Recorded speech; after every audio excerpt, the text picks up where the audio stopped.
Erittäin hyvää iltapäivää.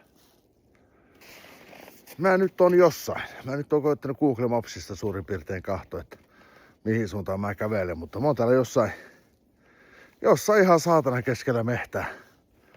Ei oo saatana polkuja missään. Tuonne mitähän tuo reppu painaisi varmaan 15 kiloa. Ja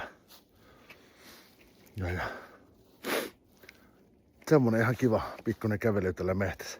Mä vähän uskon, että jos mongoloidille pistää sitä sama lastin niskaan ja laittaa sitä ihan umpimehtään kävelemään 1,5 tunniksi, niin mä vähän veikkaan, että se läski ei löytäisi pois täältä mehtästä ja sillä läskillä loppuisi kunto, että se ei tosiaankaan jaksaisi tarpoa täällä mehtässä. Että täällä on tämmöistä, ei täällä mitään polkua mene missään. Että tää on ihan umpimehtää joka puolella.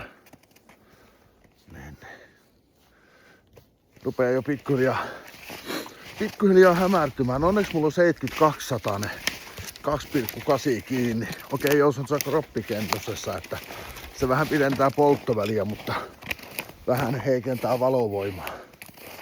Rupeaa olemaan jo sen verran hämärää, että en tiedä, riittääkö siinäkään valovoimaa enää kuvaamaan, jos täällä jotain tulee. Vittu mitään visuja täällä. Mutta. Eikä siinä. Mongoloidiko selittää, että se kävelee luonnossa, niin mä vähän veikkaan, että se kävelee jotain saatana mehtäpolkuja.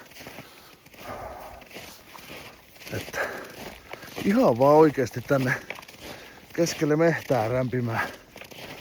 Ihan ilman mitään polkuja ja nuita. Mutta katoinko mä kävelin, niin ketun jälkiä ja jäniksen jälkiä ja jotain hiiren jälkiä oli paljon. Mutta.